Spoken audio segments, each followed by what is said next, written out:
നല്ല ടേസ്റ്റാണ്. ഇത് ചായയുടെ കൂടെയൊക്കെ കഴിക്കാൻ വേണ്ടിയിട്ട് നല്ല ടേസ്റ്റുള്ള ഒരു വടയാണത്. അപ്പോൾ ഇതേപോലത്തെ ഒരു ടേസ്റ്റുള്ള ഇങ്ങനത്തെ ഉരുളക്കിഴങ്ങിൻ്റെ ഒരു വട നിങ്ങൾ മിക്കവാറും കഴിച്ച് കാണാൻ വേണ്ടിയിട്ട് വഴിയില്ല. ഇത് ഉണ്ടാക്കുന്നത് എങ്ങനെയാണെന്ന് വെച്ചിട്ടുണ്ടെങ്കിൽ ഇതിലേക്ക് നമ്മൾ ഉരുളക്കിഴങ്ങും സവോളയും ഇത് രണ്ടും കൂടി ചേർത്തിട്ടാണ് ഈ വട ഉണ്ടാക്കുന്നത്. ഉരുളക്കിഴങ്ങും സവോളയും ഇത് രണ്ടും കൂടിയിട്ട് പൊരിഞ്ഞിട്ട് വരുമ്പോൾ തന്നെ നിങ്ങൾക്ക് അതിൻ്റെ ടേസ്റ്റ് അറിയാലോ. പിന്നെ വട ഉണ്ടാക്കിയിട്ട് എടുക്കുമ്പോൾ രണ്ട് കാര്യം പ്രത്യേകം ശ്രദ്ധിക്കണം. ഇതിലേക്ക് കടലപ്പൊടി ചേർക്കുമ്പോൾ കടലപ്പൊടി ഒരുപാട് ചേർക്കരുത്. കുറേ ചേർത്തിട്ടുണ്ടെങ്കിൽ വടയ്ക്ക് അത്രയ്ക്ക് ടേസ്റ്റ് ഉണ്ടാവില്ല. പിന്നെ ഉപ്പായിരുന്നാലും ഈ വടയ്ക്ക് വളരെ കുറച്ച് മതിയാവും. അപ്പം നമുക്ക് നോക്കാം ഇതന്നെ റെഡിയാക്കാം. ഇത് റെഡിയാക്കാൻ വേണ്ടിയിട്ട് ഞാനിവിടെ ഇതേപോലത്തെ 2 വലിയ ഉരുളക്കിഴങ്ങ് എടുത്തിട്ടുണ്ട്. 2 മീഡിയം സവോള വേണം. പിന്നെ കടലപ്പൊടി വേണം, ഗരം മസാല, മുളകിൻ്റെ പൊടി, മല്ലിയില, പിന്നെ പച്ചമുളക്. ഈ മല്ലിയില നിങ്ങൾക്ക് വേണമെന്നുണ്ടെങ്കിൽ മാത്രം ചേർത്താൽ മതി. അല്ലെങ്കിൽ മല്ലിയിലയ്ക്ക് പകരം നിങ്ങൾക്ക് വേണമെന്നുണ്ടെങ്കിൽ കറിവേപ്പില ചേർക്കാം. അല്ലെങ്കിൽ കറിവേപ്പിലയും മല്ലിയിലയും രണ്ടും കുറേശ്ശെ ചേർത്താലും നല്ലതായിരിക്കും. ഫസ്റ്റ് എന്ത് ചെയ്യണമെന്ന് വെച്ചിട്ടുണ്ടെങ്കിൽ ഈ ഉരുളക്കിഴങ്ങ് ഒന്ന് തൊണ്ട് കളഞ്ഞിട്ട് എടുക്കണം. അതേപോലെ തന്നെ സവോളയും തൊണ്ട് കളഞ്ഞിട്ട് എടുക്കണം. എന്നിട്ട് ഉരുളക്കിഴങ്ങ് ഗ്രേറ്റ് ചെയ്തിട്ട് എടുക്കണം. സവോള നല്ല കനം കുറച്ചിട്ട് സ്ലൈസ് ചെയ്തിട്ട് എടുക്കണം. അപ്പോൾ ഫസ്റ്റ് ഉരുളക്കിഴങ്ങ് ഒന്ന് പീൽ ചെയ്തിട്ട് എടുക്കുക. ഈ ഉരുളക്കിഴങ്ങൊക്കെ തൊണ്ട് കളയാൻ വേണ്ടിയിട്ട് ഇതേപോലെ പീലർ ഉണ്ടെങ്കിൽ അതേപോലെ പീൽ ചെയ്തിട്ട് എടുക്കാൻ വേണ്ടിയിട്ട് നല്ല സുഖമായിരിക്കും. അതേപോലെ തന്നെ മാങ്ങയൊക്കെ ആയിരുന്നാലും തൊണ്ട് എത്താനൊക്കെ ഇതേപോലത്തെ പീലർ ഉണ്ടെങ്കിൽ നല്ല ഈസി ആയിട്ട് ചെയ്യാൻ വേണ്ടിയിട്ട് പറ്റും. ഉരുളക്കിഴങ്ങ് തൊണ്ട് കളഞ്ഞിട്ടുണ്ടെങ്കിൽ ഇതിൻ്റെ കളറ് മാറാണ്ടിരിക്കാൻ വേണ്ടിയിട്ട് ഇത് നമുക്ക് വെള്ളത്തിലിട്ട് വയ്ക്കാം.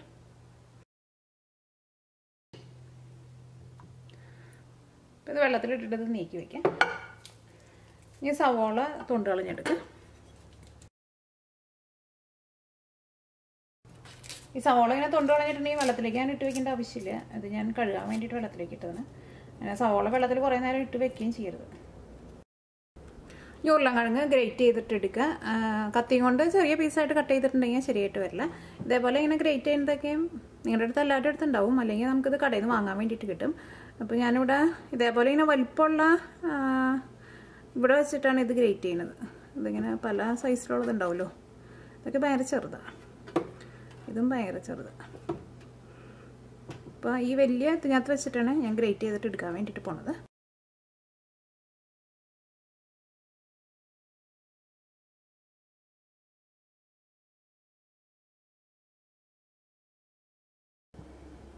ഉരുളക്കിഴങ്ങ് ഇതേപോലെ ഇങ്ങനെ ഗ്രേറ്റ് ചെയ്തെടുത്തിട്ടുണ്ട്. അതിങ്ങനെ ഗ്രേറ്റ് ചെയ്തിട്ടുണ്ടെങ്കിൽ നമ്മൾ ഇത് വെച്ചിട്ട് അപ്പം തന്നെ ഉണ്ടാക്കണം. അല്ലെങ്കിൽ ഇത് ഇരുന്ന് കഴിഞ്ഞിട്ടുണ്ടെങ്കിൽ ഇതിൻ്റെ കളർ പെട്ടെന്ന് മാറും. അപ്പോൾ ഏറ്റവും ആദ്യം ഗ്രേറ്റ് ചെയ്തൊക്കെയും കളർ ചെറുതായിട്ട് മാറി തുടങ്ങിയിട്ടുണ്ട്.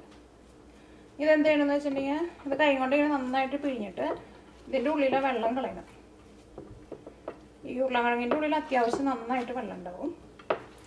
ഇത് കൈ കൊണ്ട് ഇങ്ങനെ ഒന്ന് പിഴിഞ്ഞിട്ട് ഞെത്തുന്ന വെള്ളം മാറ്റി കളയണം. അല്ലെങ്കിൽ നമ്മളിത് വറക്കുമ്പോൾ അത് അത്രയ്ക്കാണ്ട് ക്രിസ്പി ആയിട്ട് വരില്ല.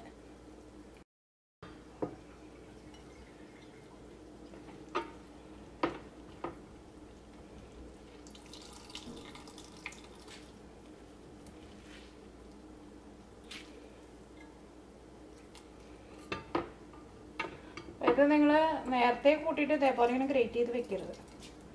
ഇതായി കളർ മാറിയിട്ട് പിന്നെ അത് വെച്ച് ഉണ്ടാക്കുമ്പോൾ അത്രയ്ക്ക് നന്നായിട്ട് വരില്ല. ഫ്രഷ് ആയിട്ട് തന്നെ ഗ്രേറ്റ് ചെയ്തിട്ട് ഇതേപോലെ ഉണ്ടാക്കാം. ഇപ്പം ഇതിൽ നിന്ന് ഇത്രയ്ക്കധികം വെള്ളം കിട്ടിയിട്ടുണ്ട്. ഈ സവോള നല്ല കനം കുറച്ചിട്ട് സ്ലൈസ് ചെയ്തിട്ട് എടുക്കാം.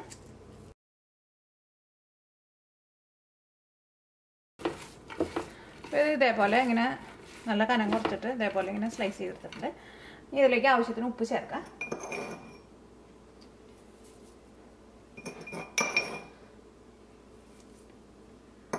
ഇത് കൈ കൊണ്ട് നന്നായിട്ടൊന്ന് തിരുമാം. അപ്പോൾ സവോളയുടെ ഉള്ളിലെ വെള്ളമൊക്കെ ഒന്ന് പുറത്തേക്ക് വരും. സവോള നല്ല സോഫ്റ്റ് ആവുകയും ചെയ്യും. പക്ഷേ ഈ സവോള പിഴിഞ്ഞ് കഴിഞ്ഞിട്ടുണ്ടെങ്കിൽ സവോളയുടെ വെള്ളം നമുക്ക് കളയണ്ട.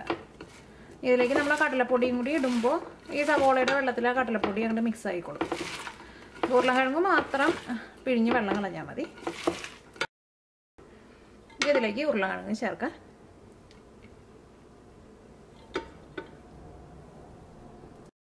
ഇതിലേക്ക് പച്ചമുളക് ചേർക്കാം. പച്ചമുളകൊക്കെ ചേർക്കുമ്പോൾ നല്ല പൊടിയായിട്ട് കട്ട് ചെയ്തിട്ട് ചേർക്കാം. അല്ലെങ്കിൽ നമ്മൾ പച്ചമുളക് കടിച്ച് കഴിഞ്ഞിട്ടുണ്ടെങ്കിൽ ഭയങ്കര എരിവായിരിക്കും. ഈ മല്ലിയില ചേർക്കാം. മല്ലിയില നല്ല പൊടിയായിട്ട് കട്ട് ചെയ്തിട്ട് ചേർക്കാം. ഇതിലേക്ക് നിങ്ങൾക്ക് കറിവേപ്പില വേണമെന്നുണ്ടെങ്കിൽ കറിവേപ്പിലയും ചേർക്കാം.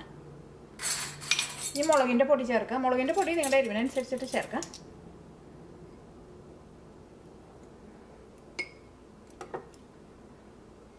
ഞാൻ അതിലേക്ക് 2 ടീസ്പൂൺ മുളകിൻ്റെ പൊടിയാണ് ചേർക്കുന്നത്. അതെൻ്റെ മുളകിൻ്റെ പൊടിക്ക് അത്രയ്ക്ക് എരിവില്ല. അപ്പോൾ നിങ്ങൾ നല്ല എരിവുള്ള മുളകിൻ്റെ പൊടിയൊക്കെ ആണെന്നുണ്ടെങ്കിൽ അതനുസരിച്ചിട്ട് മാത്രം ചേർത്താൽ മതി. ഈ ഗരം മസാല ചേർക്കാം. ഗരം മസാല ചേർക്കുന്നതിന് എന്തായാലും കറക്റ്റായിട്ടൊരു അളവില്ല. അതൊക്കെ നിങ്ങളുടെ ടേസ്റ്റിനനുസരിച്ചിട്ട് ചേർക്കാം. അതിലേക്ക് 1 ടീസ്പൂൺ ഗരം മസാല ചേർത്തിട്ടുണ്ട്. ഇനി ഇതിലേക്ക് കടലപ്പൊടി ചേർക്കാം. കടലപ്പൊടി ചേർക്കുമ്പോൾ നിങ്ങൾ പ്രത്യേകം ശ്രദ്ധിക്കണം. ഒരുപാട് കടലപ്പൊടി ചേർത്തിട്ടുണ്ടെങ്കിൽ അത് നമ്മൾ വറുത്തെടുത്ത് കഴിഞ്ഞ് കഴിയുമ്പോൾ അത് കഴിക്കാൻ വേണ്ടിയിട്ട് ടേസ്റ്റ് ഉണ്ടാവില്ല. അപ്പോൾ ഇതെല്ലാം കൂടിയിട്ട് ഒന്ന് ഒരുമിച്ച് ഇങ്ങനെ നമ്മൾ കയ്യിൽ പിടിക്കുമ്പോൾ ഇങ്ങനെ എല്ലാം കൂടിയിട്ട് ഇങ്ങനെ ഒരുമിച്ച് ഇരിക്കാനുള്ള പാകത്തിനുള്ള കടലപ്പൊടി മാത്രം ചേർത്താൽ മതി. അപ്പോൾ ഞാനിവിടെ ഒരു വലിയ ഉരുളൻകിഴങ്ങിന് 2 ടേബിൾ സ്പൂൺ കടലപ്പൊടിയാണ് ചേർക്കുന്നത്. അപ്പോൾ 2 ഉരുളൻകിഴങ്ങ് എടുത്തപ്പോൾ 4 ടേബിൾ സ്പൂൺ കടലപ്പൊടി ചേർക്കാം. ഇതെല്ലാം കൂടിയിട്ട് നന്നായിട്ടൊന്ന് മിക്സ് ചെയ്യുക. ഞാനിവിടെ കൈ കൊണ്ടാണ് മിക്സ് ചെയ്യുന്നത്.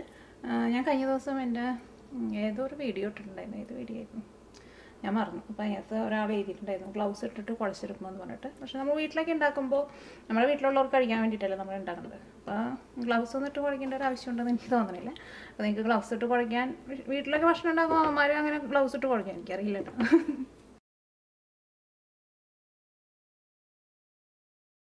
ഞാൻ ഇതിലേക്ക് ഇഞ്ചി വെളുത്തുള്ളി ഒന്നും ചേർക്കണില്ല.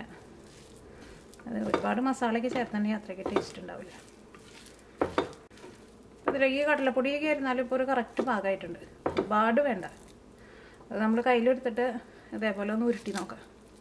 അതിങ്ങനെ ഉരുട്ടി നോക്കുമ്പോൾ ഇതിങ്ങനെ ഉരുണ്ടിരിക്കുന്നുണ്ട്. അത്രയ്ക്ക് പാകത്തിനുള്ളത് മാത്രം ചേർത്താൽ മതി. പ്രത്യേകം ശ്രദ്ധിക്കണം. കാരണം കുറേ ഇട്ടിട്ട് ഉണ്ടാക്കിയിട്ടുണ്ടെങ്കിൽ ഒട്ടും ടേസ്റ്റ് ഉണ്ടാവില്ല. ഇത് നിങ്ങൾ ഇതിൻ്റെ ടേസ്റ്റ് ഒന്ന് നോക്കിയിട്ട് ഇതിലേക്ക് നിങ്ങൾക്ക് ഉപ്പ് വേണമെന്നുണ്ടെങ്കിൽ ഉപ്പും ചേർക്കാം. ഇതിലേക്ക് നമുക്ക് അധികം ഉപ്പിൻ്റെ ഒന്നും ആവശ്യം ഉണ്ടാവില്ല. കാരണം ഉപ്പ് അങ്ങനെ കൂടി പോയിട്ടുണ്ടെങ്കിൽ പിന്നെ നമുക്ക് പിന്നെ ഒന്നും ചെയ്യാൻ വേണ്ടിയിട്ട് പറ്റില്ല. അല്ലെങ്കിൽ നമ്മളിപ്പോൾ ആദ്യത്തെ ഒരു ട്രിപ്പ് നമ്മൾ വറുത്ത് എടുത്ത് കഴിഞ്ഞിട്ട് നമ്മൾ കഴിച്ച് നോക്കുമ്പോൾ ഉപ്പ് കുറവ് പോലെ തോന്നുന്നുണ്ടെങ്കിൽ നമുക്ക് രണ്ടാമത്തെ ഉപ്പ് ചേർക്കാൻ വേണ്ടിയിട്ട് പറ്റും. പിന്നെ ഉപ്പ് അങ്ങനെ കൂടിയിട്ടുണ്ടെങ്കിൽ പിന്നെ നമുക്കൊന്നും ചെയ്യാനും പറ്റില്ല. അത് കഴിക്കാനാണെങ്കിൽ ഒട്ടും ടേസ്റ്റ് ഉണ്ടാവുകയില്ല. ഉപ്പ് കുറഞ്ഞിട്ടുണ്ടെങ്കിൽ പിന്നെ ഉപ്പ് കൂടിയതിനേക്കാളും നല്ലതായിരിക്കും. ഉപ്പ് ചേർക്കുമ്പോൾ വളരെ കുറച്ച് ചേർത്താൽ മതി. കടലപ്പൊടിയുടെ കാര്യം ഞാൻ എടുത്ത് പറയുന്നതെന്ന് വെച്ചിട്ടുണ്ടെങ്കിൽ കൂടുതൽ ചേർക്കരുത്. ചേർത്തിട്ടുണ്ടെങ്കിൽ ഒട്ടും ടേസ്റ്റ് ഉണ്ടാവില്ല. ഇത് വറുത്തെടുക്കാൻ വേണ്ടിയിട്ട് റെഡി ആയിട്ടുണ്ട്. അപ്പോൾ ഇതേപോലെ ഇങ്ങനെ ഇരിക്കണം. ഇനി ഇത് വറുത്തെടുക്കാം. ഇത് വറുത്തിട്ട് എടുക്കുമ്പോൾ ഓയിലിലേക്ക് ഇടുന്നത് എങ്ങനെയാണെന്ന് വെച്ചിട്ടുണ്ടെങ്കിൽ കൈ കൊണ്ട് ഇങ്ങനെ ഉരുള പോലെ ഉരുട്ടിയിട്ട് ഇടരുത്. അങ്ങനെ ഇട്ടാലും ഇത് ശരിക്കും മുരിഞ്ഞ് കിട്ടില്ല. ഇത് എന്ത് ചെയ്യണമെന്ന് വെച്ചിട്ടുണ്ടെങ്കിൽ ഇതിങ്ങനെ നമ്മൾ ഈ കൈയുടെ എല്ലാ വിരലും കൂട്ടിയിട്ട് ഇതേപോലെ ഇങ്ങനെ ഇടുക. എന്നിട്ട് ഇങ്ങനെ വിരൽ വെച്ചിട്ട് ഒന്ന് ഇങ്ങനെ അമർത്തി കൊടുക്കുക. എന്നിട്ട് ഇതിങ്ങനെ ഓയിലിലേക്ക് ഇടുക. അതിങ്ങനെ ഒരുപാട് ഇങ്ങനെ പിടിച്ചിരിക്കണ പോലെ നമുക്ക് തോന്നില്ല. പക്ഷേ അത് ഓയിലിൽ ഇടുമ്പോൾ അതെല്ലാം കൂടിയിട്ട് ഒരുമിച്ചാണ്ട് ചേർന്നിരുന്നുള്ളൂ. പിന്നെ ചിലപ്പോൾ എങ്ങാനും ചെറുതായിട്ട് സബോളയൊക്കെ ഒന്ന് വിട്ടു പോകുന്നുള്ളൂ. പക്ഷെ അങ്ങനെ വറുത്തെടുക്കുമ്പോഴായിരിക്കും കുറച്ചും കൂടി ടേസ്റ്റ് ഉണ്ടാവുക. അത് വറുത്തെടുക്കാം. ഇത് വറുത്തെടുക്കാൻ വേണ്ടിയിട്ട് ഒരു പാൻ വെച്ചിട്ട് ചൂടാക്കാം.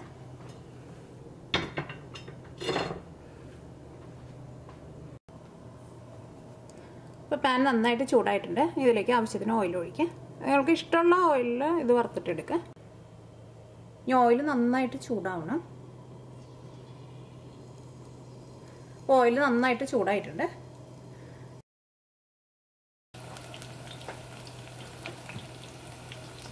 ഇതേപോലെ ഇങ്ങനെ ഇടുക. എന്നിട്ട് കയ്യിൽ വെച്ചിട്ട് ഇങ്ങനെ പതുക്കെ ഒന്ന് ഒതുക്കി കൊടുത്താൽ മതി. അത് ചൂടായ ഓയിലിലേക്ക് ഇടുക. ഇത് ഒരു സൈഡ് ഒന്ന് ഒരു 3/4 ഭാഗം ഒന്ന് മുരിഞ്ഞ് കഴിഞ്ഞിട്ടാണ് മറ്റേ സൈഡും തിരിച്ചിടാൻ വേണ്ടിയിട്ട്. അത് കഴിഞ്ഞിട്ട് പിന്നെ തിരിച്ച് മറിച്ചിട്ടിട്ട് ഇത് മുരിച്ചിട്ടിടുക.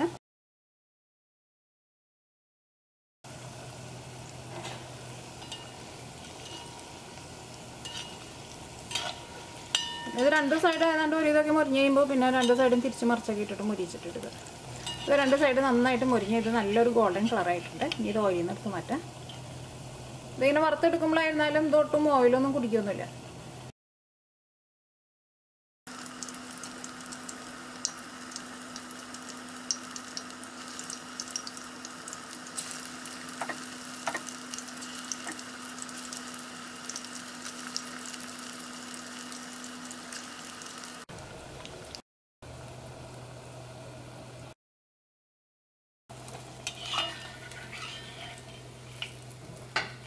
ഇപ്പോൾ ലാസ്റ്റ് ട്രിപ്പും വറുത്തെടുത്തിട്ടുണ്ട്.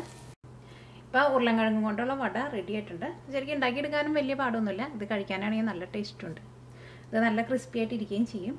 ആ ഉരുളൻകിഴങ്ങും പിന്നെ സവോളയും കൂടിയിട്ട് അങ്ങോട്ട് മുരിച്ചിട്ട് എടുക്കുമ്പോൾ അതിൻ്റെ ടേസ്റ്റ് ഞാൻ പറയാണ്ട് തന്നെ നിങ്ങൾക്കറിയാലോ. അപ്പോൾ നിങ്ങൾ എന്തായാലും ട്രൈ ചെയ്ത് നോക്കാം. നിങ്ങൾക്ക് എല്ലാവർക്കും നല്ല ഇഷ്ടമാവും.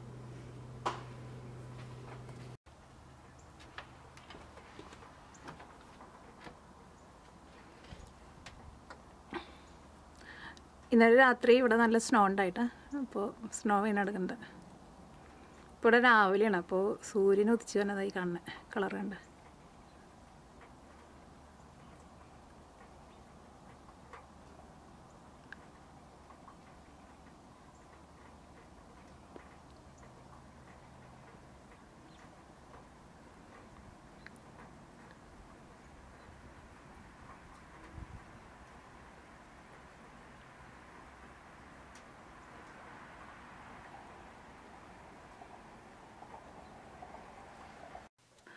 ഇതിപ്പോൾ ഞാൻ ഷൂട്ട് ചെയ്യുന്നത് അടുക്കളയിൽ നിന്നാണ്. ഇവിടെ നിന്ന് നോക്കുമ്പോൾ നല്ല ഭംഗിയുണ്ട് കാണാൻ വേണ്ടിയിട്ട്.